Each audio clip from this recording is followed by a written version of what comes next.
welcome to Jefferson County's 3E talk. I've had a lot of people ask me today what the 3 E's are, and they are educate, engage, and explore. And today we're here to educate ourselves about gardening. So I have Karen McCarthy here from the Madras Garden Depot. I always have a hard time getting that Madras Garden Depot. It's McCarthy too. McCarthy. Oh yes, that's right. Sorry, just. At least it wasn't Kathy. No, it was Karen. All right, and so she's going to be talking to us.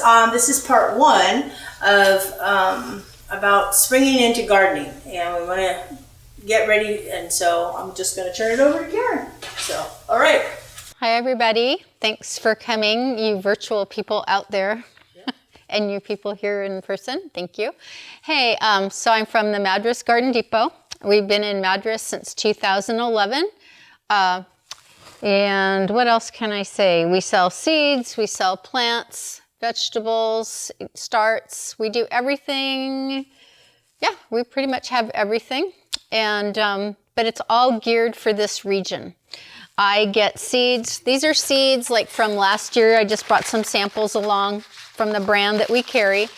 And these seeds are from last year, but we take a lot of our used seed and we donate it for churches and schools, community gardens, and we also use it to repurpose in our own greenhouse for doing our own vegetable starts. So if you've ever bought a vegetable start from our store, probably might have started out as a packet of outdated seed. So, moving right along, we're here in Central Oregon, which has a very unique climate. We're high and dry. We're actually a steppe region, like an intermountain region. We're not a valley. We're not a plain. We're not a coastal region. So we have some really kind of demanding growing issues here. The hot winds in the summer, the lack of rain, which is like, that's on everybody's mind right now. And snow. Excuse me? The sudden snow. The snow's, we welcome snow. Because snow actually, if we could get a little more, that would be even better because it insulates the soil. And the coldness kills a lot of the pathogens, a lot of the bad bugs, a lot of the fungus that's harbored in the soil, the bad guys. If a couple people have told me they've noticed that there's really bad bug pressure in the last few years because we're not getting the freezing temps. This year we did go below zero twice, which is like a record. When I moved here in 2007, we actually went down to -18, -14. And in 2012, they changed our zone. Does anybody know what zone we're in? Anybody? We were in 5. Are we not 5 anymore? We are not 5 anymore. We were 5. That's -20 is the minimum temp. We're a zone 6B, and the minimum temp is -10. So, yeah, it's been quite a few years since we've been down to -10, but that's what we're classified as. So, yeah, when you're looking at plants, that's kind of what you want to do is kind of buy for that kind of, temperature low. Okay. So, did you guys get any flyers? Or I'm not flyers, but we should probably hand these out for those of you in Facebook land out there. We're going to be, I think Gretchen is going to be putting this up as a PDF that you can download. You can also pick one up at our nursery if you want to stop by. Or here at the library. Yeah, or at the library. Yep. Can I give you one or two? One. Hello. Have a seat. We're just getting started. And I want to just say, if anyone has any questions or they need me to stop talking and listen to a question, just raise your hand and I'll be happy to answer your question. Hi, I'm Karen. I'm Alex. Nice to meet you. Oh, awesome. Okay. So I kind of went into a little bit about our zones and about our region. And the one thing we have going for us here, we do have all of Central Oregon, which is Crook County, Deschutes, basically, and Jefferson County, and some parts of the counties to the north, like Grant and Wasco. and Warm Springs. Besides Warm Springs, we have the second best growing region. We have the longer growing days compared to Bend or compared to Prineville. So you are sort of on a good footing there, but we are still considered a short season growing area. So therefore, when you select seeds, you want to like look at the seeds and just see what, like this one is, it takes 75 days to mature. You want to look like for short season, short maturing seeds. The better you get at gardening and the better you are set up as far as season extenders, and we can talk about that later, or perhaps in the next session, then you can tackle things that have, you know, like really unique veggies like heirloom tomatoes. Some of them are 110, 120 days. And everybody likes to grow them. They love to eat them, but unless they're set up with like a poly house, you know, or a greenhouse, they really don't mature here unless you get them in the ground super early, and then there's little tricks you can do at the front end of the season as well as the back end of the season. So if you're into doing that and want to go through that, then fine. But otherwise, try to stick to tomatoes. We have some that are up to 52 days. That's incredibly fast. And a lot of these varieties came out of Eastern Europe, like Siberia, that kind of thing. I don't want to say Russia right now. But anyway, that's where a lot of our good cold hardy tomatoes came from. They're from Eastern Europe. And there's some excellent ones out there. And those are the ones we usually typically carry along with the regular, you know, like easy, what is it, Better Boy and Early Girl, that kind of stuff. So seed starting is what we're talking about. And seed choices, you know, look for ones that are, you know, that can take the short season, the short range, and that are like up to your ability. Some of them are harder to start. And if you read the seed packets, and this brand of seed kind of went overboard, they actually have information inside the seed packet as well. It's designed to peel and like open up and read it, you know. It's got lots of information on these, which another reason I like them. Another reason I like this brand, and I'm not going to mention it because we're not a sales pitch thing here. They have somebody on their staff that does all the germination testing of seed. Does anybody ever done a germination test of any seed before? Can explain how to do it. It's short and easy. You take out some seeds that maybe you've had them in your cupboard or something since 2014, and you're like, You take about 5 to 10 seeds. You put them between a damp paper towel. You put them paper towel with the seeds in it inside of a little plastic baggie, and keep it out of the sun, but in a warm room that's between 65 and 70 degrees. And they should start sprouting in a minimum of 3 days, a maximum of 7 days. If you don't see germination of that seed, after you read the packet and it says should germinate like 4 to 6 days, and it's 10 days, you know you don't have anything, and you're not going to waste your time, because time is money. You know, that's your time. It's a really nice thing to do. Yeah, I had some beans that were in a closet that I found in a seed box from 2004, and they were beautiful. They were like spotted, these really cool heirloom beans, and I'm like, wow, I wonder if those will work. And so I did that, and those suckers germinated in 4 days. Wow. These big, and I felt really bad throwing them away because, you know, it was a test. It was too early to grow them. So anyway, so in this, I'm going to point out at the front end of our little talk here is the front end. We have, at the back end, we have a list on the back page of some links that you can go to online that are really cool. And the first link on there is a seed planting schedule calculator. Like you get a little packet, say, of broccoli seed. You're like, I want to put, you need to figure out the date that you're willing to put them out there, and they're a cool season veggie. So in my experience, if these were my seeds and I was growing them, I'd shoot for a starting date of, say, like April 15th or even the beginning of April, because they're cold season. They can take light frost. So I would put in my calculator, I would put the set out date as April 15th, 2022, and it will give me the time to start them, and then it will tell me the date that they probably are best put outside because it'll match that date. It's really a cool little thing. It does all the thinking for you, and it's at this Johnny's Seed Company. If anyone's heard of Johnny's, it's a really good company.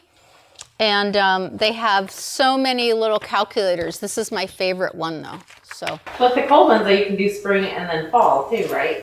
You can. All you have to do is just put the date in here. At the very top, like if this was a screen, there's a little spot here to enter the date, and you would enter the date. So I did this for laughs and giggles, and I can pass this around to you guys. I put May 15th as my set out date. I've put tomatoes out as early as April 15th, but that's with some season, protection, buckets and things like that. Because I grow tomatoes from 4-inch size. I don't get gallon tomatoes. It's a waste of time. A lot easier. It's like my analogy is of like small veggies to a large veggie. Say if you have a choice between one large, one small, and it's like the right time, like say April 15th or the end of April, I would go for the little one because it adapts and grows a lot quicker than the big one who spent all his time growing in the pot. It's like if I go to Japan when I'm 5 years old, I can speak the language probably in 2 months. If I go right now, I'm like a lost human. I don't know what to do. So I'll pass this around and you guys can take a look at it. But that link is on there. So that's what we have to think about and organize your seeds. Like this gal right here has probably 50 seed packets in her bag. She just came, I think, from the store and got a whole bunch of seeds. So you want to organize them according to your start time. Yep, and if you follow that calculator, it'll really help you out and get it all dialed in. So this is what growers have to do, but they do it on a really huge basis.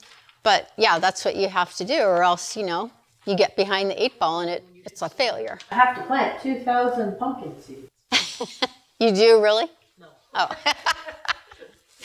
If I was a grower, I'd be going,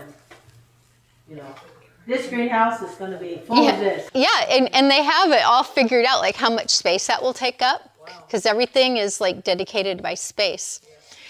Which, before I get going, brings me to another good point. If you're growing in the house, starting seeds indoors, it's best to use like little cells versus starting a single seed in a big thing. If you go for smaller, or like this, where you just have them in like a flat like this, right? You can just put a whole bunch of them and you just take them out and you transplant them. So that you can conserve space if you have like an area that you're starting your seeds, kind of all pack them together because they're tiny, and then as they start getting up, then you start transplanting them out, and then eventually you'll shift them to the outside.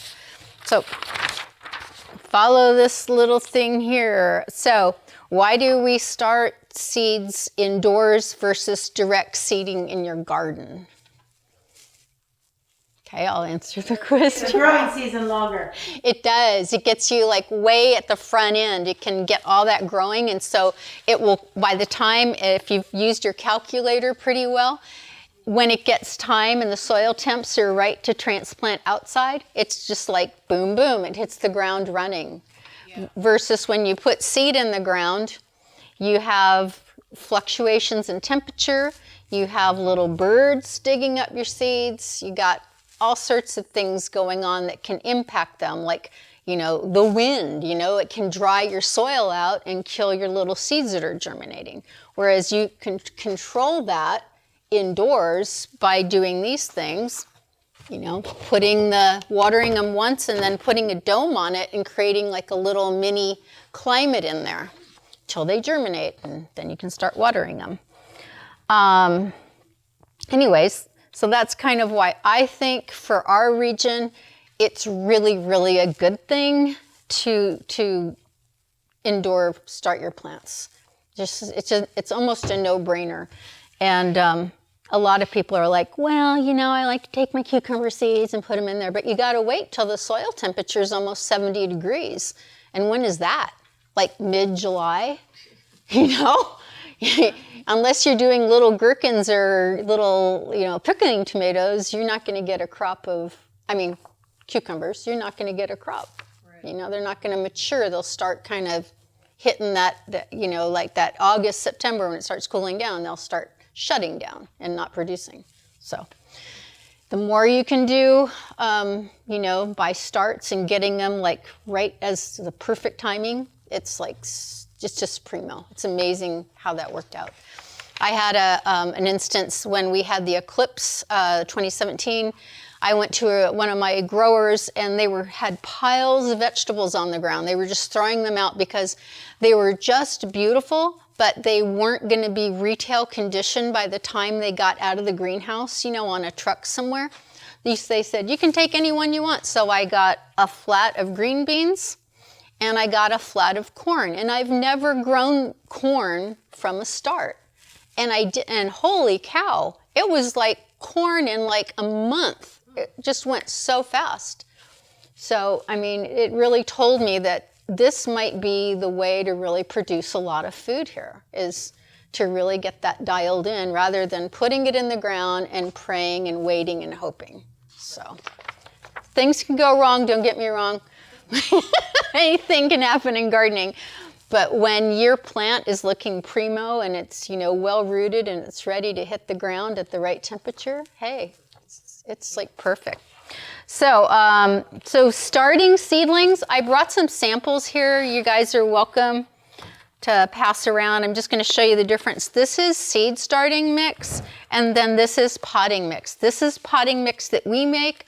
We actually purchase our seedling mix because we buy really, really big bags of it. But we do it for a reason.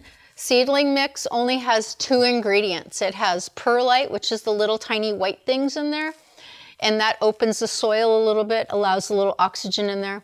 And then and the other thing is just peat moss, and it comes pre-moistened, which is really nice. If you've ever gotten dry potting soil and you have to water it and it dumps the water right off the top because it's hydrophobic, that's what that word is. That's nice when it's pre-moistened, because then when you do go to watering those little seeds, it just soaks it like a sponge, that first watering. It's really nice. And this one's potting soil? That's potting soil. And this is what you would transplant these little baby seedlings into. And I should have brought some seedlings, but I kind of spaced it out. They're on the growing table at work. But because we do have seedlings right now of all the cold stuff, like the broccoli, the kale, all that kind of stuff is growing right now. It's about that top. It's just getting its true leaves. So, about as big as your broccolis. And when will you put that in the ground? The broccoli? Probably another maybe 3 weeks, it can go in March. So, Hers is about as big as what My she's cauliflower just went. so my little notes here. So we're talking about tools. So soil's a tool. So these 2 examples here of the seedling mix and the potting mix are 2 different things. Do you guys know what the components in a good potting mix are? Anybody? Well, manure in the form of like composted green manures, yeah, that's one of them. And the reason why we don't advise starting seeds right off the bat in a potting mix is because there are manures in it and some other compost, even green waste compost. They have pathogens in that. And little tiny seeds sometimes can be affected by these pathogens, especially if they may get overwatered. That kind of induces sometimes something called dampening off. If you guys ever started seeds and they're looking really great, and then when they come out and they just crashed. And it's like they have a little tapering of the stem. That's what that is. It's from that bacteria, of that pathogen in the soil. So no bueno.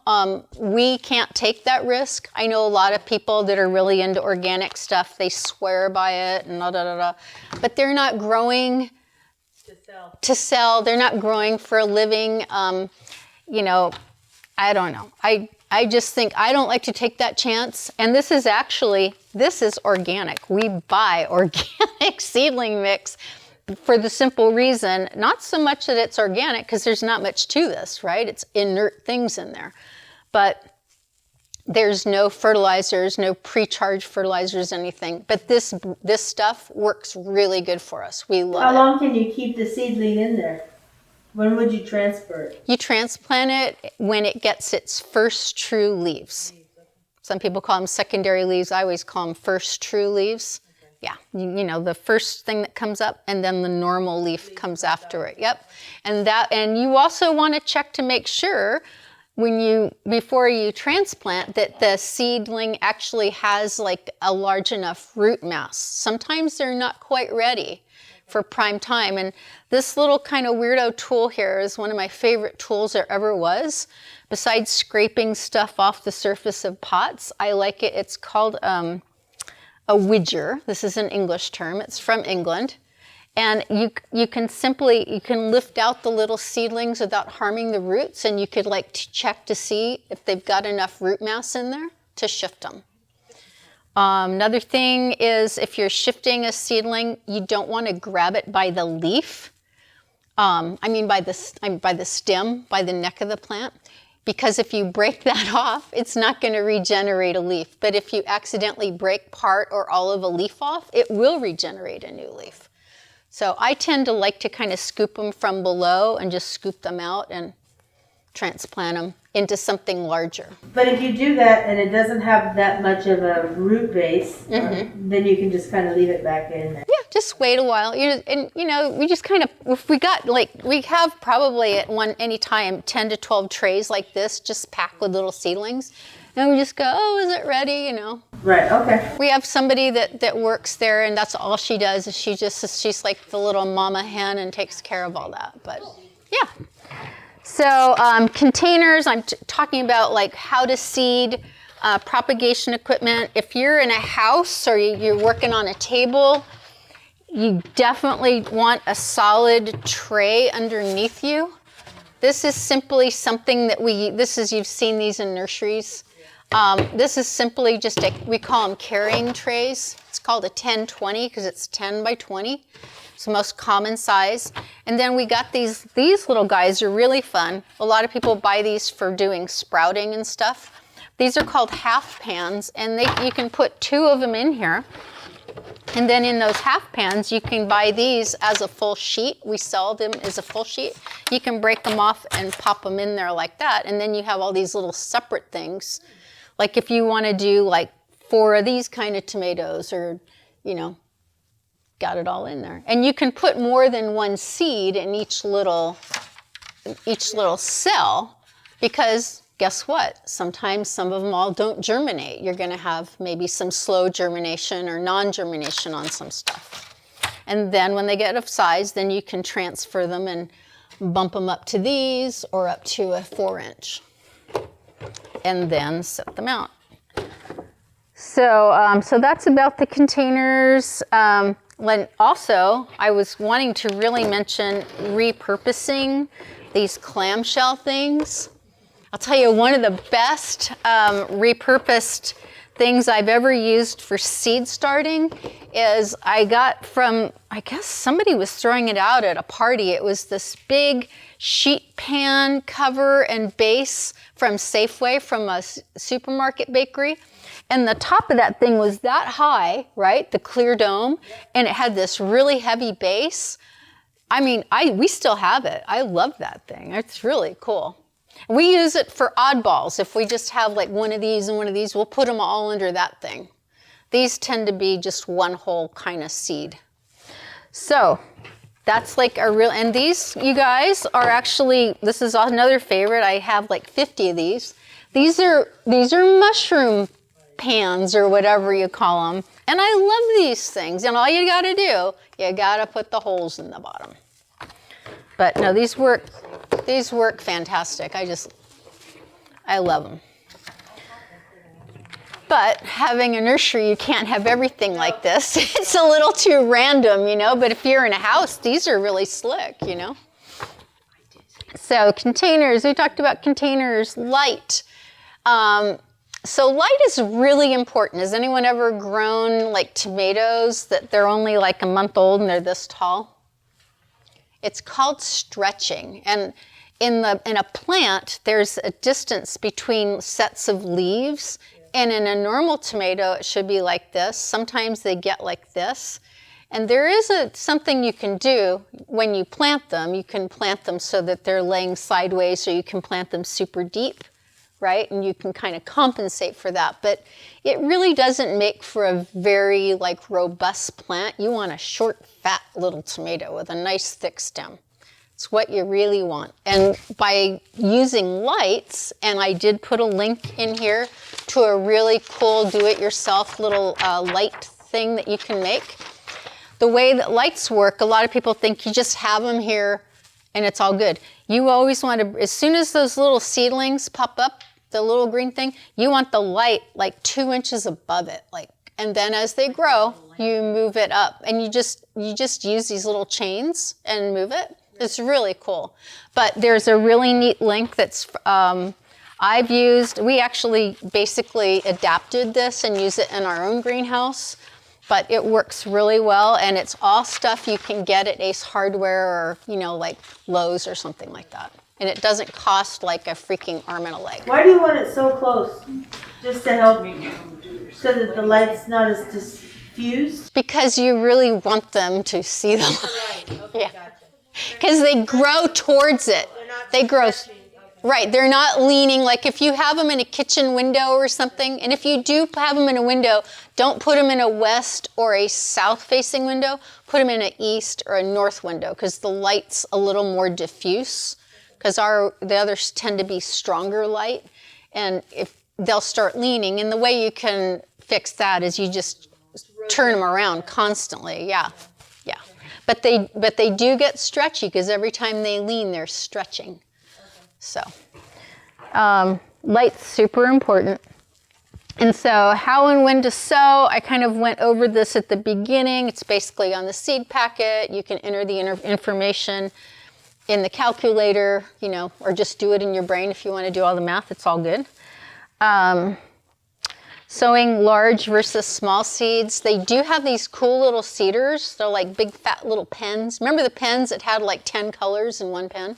It looks sort of like that. And they have like you just turn this dial for like the size seed that you're planting, and so just a little comes out. Those are really cool, and they're not that expensive. You can also use sand. If you're really fine seed, you can get some fine sand and mix it, and then sprinkle it, and just it usually lays right on the surface. The smaller the seed, the higher, you know, the shallower they are. So you just sprinkle it. But soil to seed contact is really important. So when you seed, you just don't leave it all fluffy. You need to kind of, we usually will take like another, you know, like one thing on top of another, and we'll just compact them. Not smash them, but so that there's good contact. Because the more air gaps in between, especially on shallow seeds, the more they can dry out. If they're drying out while you're germinating, you've lost the seed, you have to start over, which is another reason why it's good to have like a dome to keep that humidity in there so they don't dry out.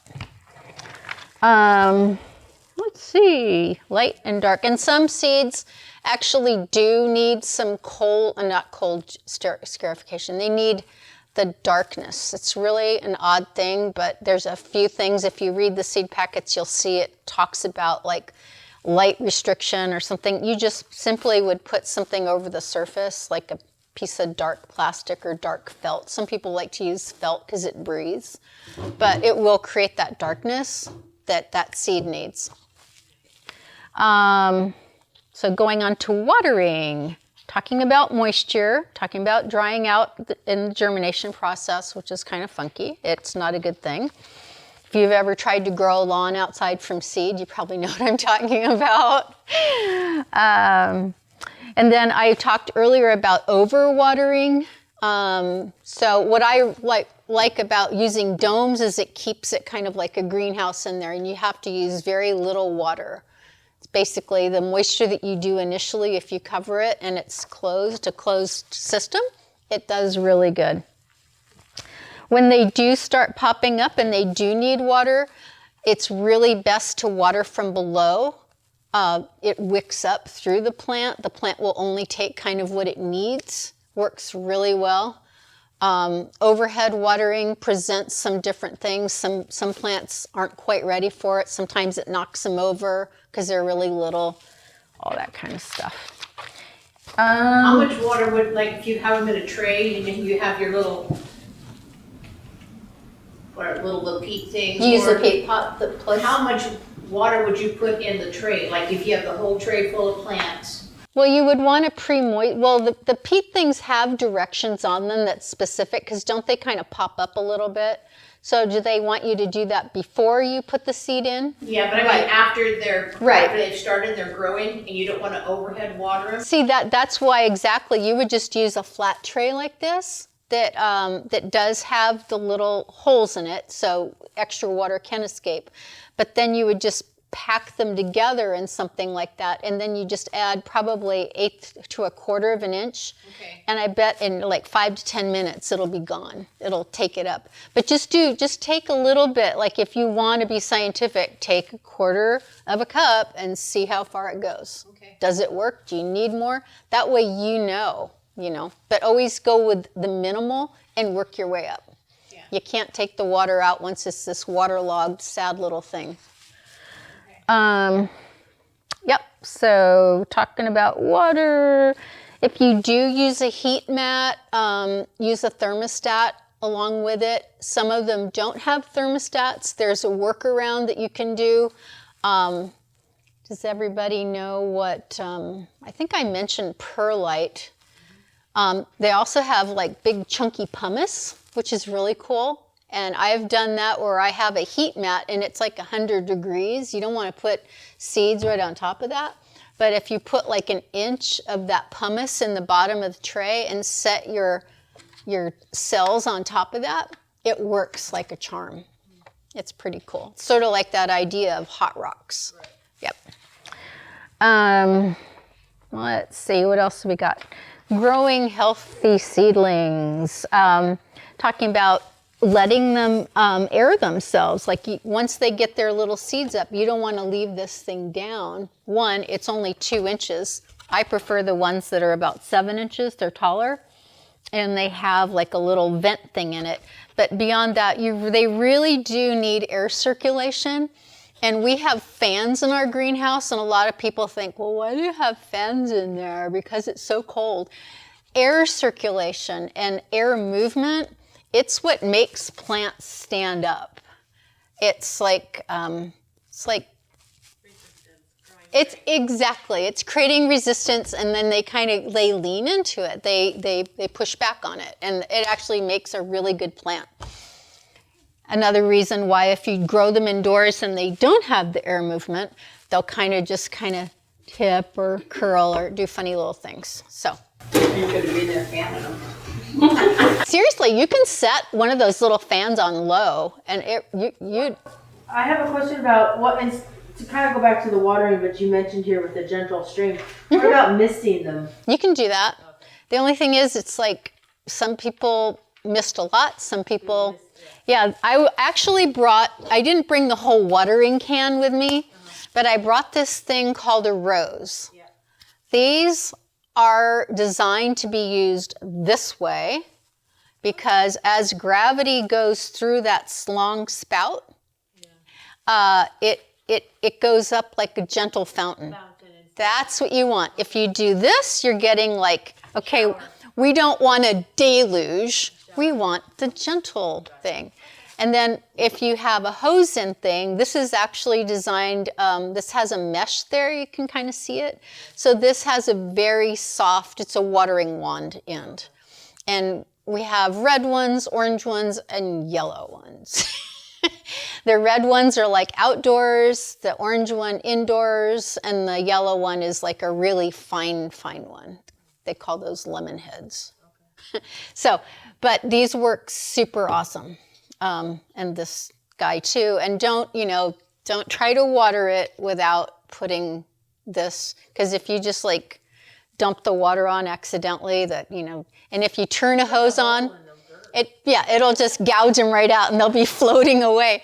But no, when you turn your hose on too, because like everyone has water pressure or, you know, air in the pipes or whatever, let it flow till it goes to a normal flow. Adjust the flow. Oh, I've seen people like newbies in the greenhouse and they go to water and they turn it on. It's like, they learn the hard way.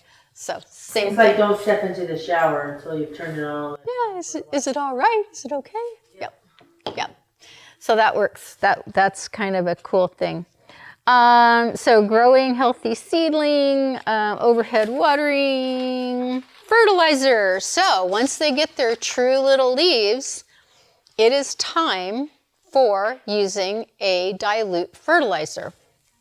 You can use soluble is what I mean by dilute. A soluble fertilizer, an example is Miracle Grow is soluble. It's a complete 20-20-20. It's a balanced fertilizer. We don't use it for baby seedlings. You certainly can, but always reduce it, like cut it way back. Like we do 50%. If it calls for 1 tablespoon per gallon, we do half a tablespoon per gallon. One thing I really like is, I'm not going to open this up because it's micronized powder, but this one, this is dried kelp. And what it will do is like 1 tablespoon of this will make a gallon. So it goes a long way. It actually, the water looks black, but this kelp and other kind of, what is it, seaweed and some of the fishy kind of emulsion fertilizers, those provide a lot of really good micronutrients. Remember that seedling mix that they're in is just this inert, there's nothing in there. The seed comes pre-charged with its own little, you know, go juice, you know, it's good to go. But once it gets those first true leaves and it starts doing photosynthesis, it's like, hey, I need some groceries. So that's when you start fertilizing them. And, you know, like I said, water soluble, do it half the rate that they recommend. And we do it about every week and a half. It depends on the temperature. The higher the temperature, the more they'll grow, right? They've got to keep up with feeding them. Any questions? Anybody? Transplanting, I kind of went over, you know, scooping them out with the widger. Another thing that works really super well, because like we do to go and we're working in the greenhouse, plastic forks. Those little tiny plastic forks are awesome. They get in there and they just kind of scoop up that little baby plant and you just transplant it. It works really, really well. We like plastic forks. So we talked about the size of the container. Did we talk about the size of the container? You don't want to put anything too big because to keep all that real estate moist, you got to use a lot of water. Too much water on a little plant system that isn't developed can kind of maybe shut it down and kill it through dampening off. You don't want to encourage that. So better to go smaller than larger. And always better to go deeper than wider. You want the roots to go deep. We love these little, this is called a 2-inch, it's a 2x3. And we actually do tomatoes in these and instead of the 4-inch because we can get a whole ton of them. And they like pound for pound and you put them side by side after like a month, you can't tell the difference. They're really, really fun little guys. And they cost less, so people like them. So direct seeding outdoors, it's a whole different ball of wax. I talk about site prep in here. So this is assuming you've gotten your garden kind of dialed in the fall, put it to bed, put some compost in there, got it ready to go. You're ready to kind of, we call it opening it up in the spring, getting it ready, kind of weeding it lightly or heavily, depending on how big your weed pressure is. Adding some compost to the first couple inches. There's a whole art to getting your garden soil done. We can talk about that more next time. But direct seeding is really good. I mean, obviously people direct seed. One of the people that does a lot of direct seeding are farmers, like out in the fields, like especially for like lettuces and things like that. But I'll tell you, is anyone familiar with the melons that come out of Hermiston? Like the really nice ones? Oh, yes. They're wonderful melons every summer. So I kind of was like, I want to know why these melons are so good. They actually do all of their melons from transplants. They contract with big, big growers in the valley, and they get huge trucks probably 3 times a season because they do a succession. You know, they do one planting, they wait 2 or 3 weeks, do another planting, and they're producing melons from like the end of the July till the end of, beginning mid-September. And super smart, that whole idea of doing it like when it's ready to go, so they time it all. They're not gambling on putting those millions of little seeds in the ground. They've got these really primo little starts that are, they've got like 30 to a tray that are, boom, ready to go right off the truck. So and Hermiston is not much different climate-wise than we are. And we can grow really good melons here in Madras. I looked at some old pictures in some of the historical books, and there was like piles of melons. Yep, like pretty crazy. Okay, so site prep, what to sow. So certain things are ideal for sowing in outdoors direct seeding, and that would be carrots, beets, radishes, anything with a taproot, rutabagas, parsnips. If it's got a taproot, I laugh when I see nurseries selling like beet starts. I'm like, what? Because the beet's going to go down and you buy them like this in a 6-pack or a 4-pack and they're going to hit the bottom of the cell and they're going to go boing. They're kind of all going to be kind of wonky. So yeah, those need deep, loose soil to germinate in. A lot of people like to do their corn outdoors. That's great. Personally, I don't like waiting around till the ideal temperature. I want to get mine started inside in a tray and just plant them out. Boom, boom, boom. All good to go. I've got drip line that has spacing every 9 inches, which is ideal for corn. They like company. They also like to eat a lot. And I just put them all in there and they're happy, They love it. Any questions? Okay. When to sow, soil temperature. So soil temperature is really important to seeds because some seeds, you put them in the ground, they just sit there, and it mainly has to do with warm season veggies, like your tomatoes, like your squash, like your cucumbers.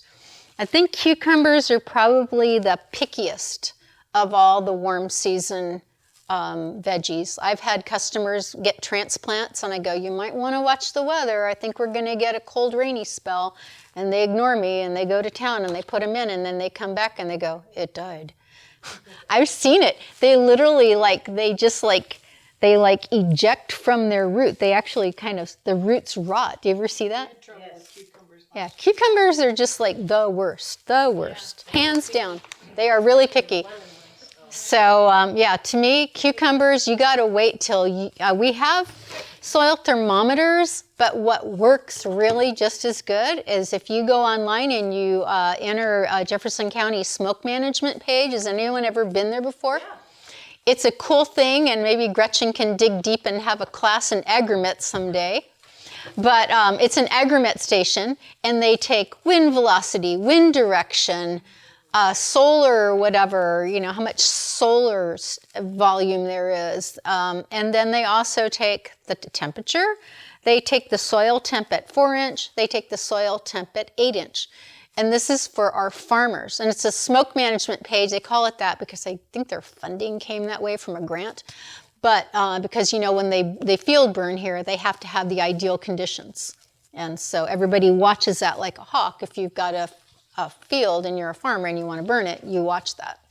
You also put in dibs to burn. But no, 8 inches and 4 inches deep, it's just radical. Right now the soil temps are probably about 38 to 34 degrees, somewhere in there, I think. I don't know, I haven't looked, but I'm assuming. But certain things will not work. Like you can't put tomatoes really in the ground until it's about 55 to 60 degrees, somewhere in that range. It is important. Yeah. Otherwise, you're just, you may be at risk of stunting it or killing it. So, so soil temperature, yay. Moisture and shade. Okay, moisture is kind of a no-brainer. You know, we want to give moisture to the plant the most direct way possible because we have this stuff called wind here, and it just takes the moisture right out of everything. Your skin, your plants, your animals. I mean, it's just like constant battle. And so the closer we can get that moisture to the plant is one of the reasons I'm like a total believer in drip irrigation, like just putting the water where you need it and putting it on such a way that it will go down deeply. You actually water less. The plant responds really well because the roots will go down deep and anchor in nicely if you've prepared your soil right. And you know, we all got to save water. We have to be conscious of that, and we're shifting to that. I came from a region where that was already in place. We already had those issues, and so it's kind of been in my brain for a long time. And now it's like it's kind of nice to kind of show people, hey, this really works, and you don't have to beat yourself over the head constantly weeding because you're doing rainbirds all over your yard and you got weeds everywhere, whereas you have minimal weed impact with drip because you're scouting those weeds in the immediate area. And if there's no water, you're still going to have weeds, but you're going to have a lot less of them, and they're really easy to hoe out because you can see them. So I put moisture and shade. And the reason I put shade is because everybody kind of knows the horrors of what we went through last summer, the heat dome. Tomatoes have a real sensitivity to like strong sunlight and heat when they're in the flowering stage. And the heat dome came, the one in June, right? We had two kind of, but the first one was really the worst. So it just felt like one big one to me last. Yeah, it actually came in two waves. But the one in June was right when people's tomatoes were setting pretty little flowers. And then if some of you people paid attention, you saw, there was flowers. Where are they? And you just saw a little stem without anything on the end of it, right? And if you touch the tomato, it may have popped right off there. So that's a survival mechanism because they're going, it's too freaking hot, we're all gonna die. And so the plant, When we have tomatoes in trouble. yeah, so what I do, and somebody told me this a few years ago, he kind of turned me onto it, and he's a grower down in Deschutes County, but because, they're even higher than we are, they get more light and hence more burning and all that. So he gave me this really cool, it's this white stretchy shade cloth, and I just take some T-posts, I put tennis balls on top of the T-posts so it won't snag the fabric of the shade cloth, and I kept my tomatoes going through all that freaking heat because I had read about this everybody knew in advance it was going to get nuts, right? So I went out there and I rigged it all up, and it worked great. It was fantastic. So I have been doing more reading and more research on, the shade type of thing going on. And one of the things they're doing an experiment, and I tend to go on, but they're doing something in Washington State. You know how we have all these solar farms? Yep. They're actually elevating the solar farms high enough that you can get under them and you can work the ground, like garden. And it's such a genius idea. You got a big space out there. I know. I don't know that they're high enough. They're not high enough. But yeah, if you plan it out and think about it, what a cool idea, You can use that real estate for something just more than collecting sun. It gets two crops off of it. Mm-hmm.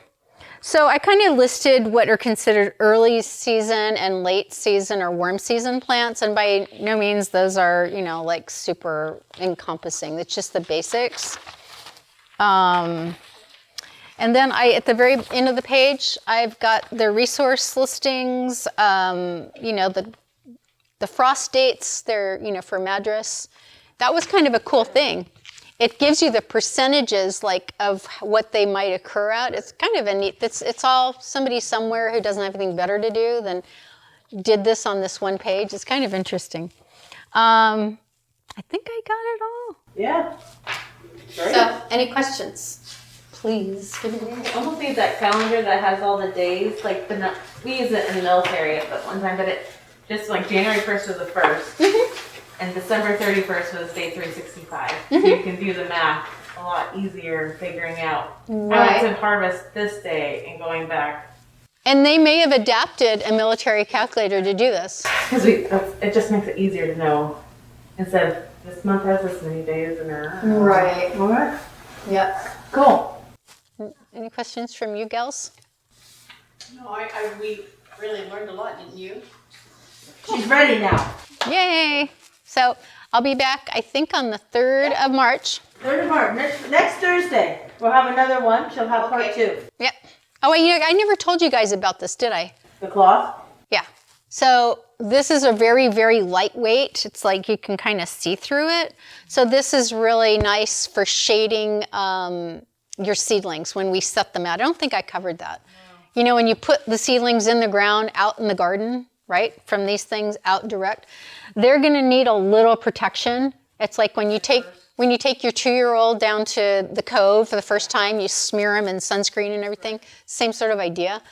But it keeps your leaves and stuff from burning. Another thing you can do is you can take one of these things, you know, these bottom trays, you know, with the holes in it that we hand out for free when you take plants from the nursery, and just take a stick and make a little lean-to. Super good for cucumbers. You ever seen cucumbers, the leaves kind of turn that bronzy color? It's from sun. It's sun. Yep. So that really helps them. Leave it on there for like a week or two till they'll start just growing on their own, and then you can take it off. Cool. Yep. Thanks, All right. everybody. Well, thank you, Karen. You're welcome. And like she said, next week you can come back, and we want you to come back in. And if you have other questions, bring them back in. Yeah. I also want to tell you about a program that we're doing with the Deschutes Public Library, and it's actually the Seed Keeper story. It's their novel idea. So you can get a copy here, come in and order a copy to read, and in May we're going to be having a couple of events. And what else is going on? There's so much going on here at the Jefferson County Library, but we'd love for you to come down and participate in our E3 talks, and the next one is next week. So make sure that you put that on your calendar, and we'll see you then. So thank you for coming. Thank you for coming.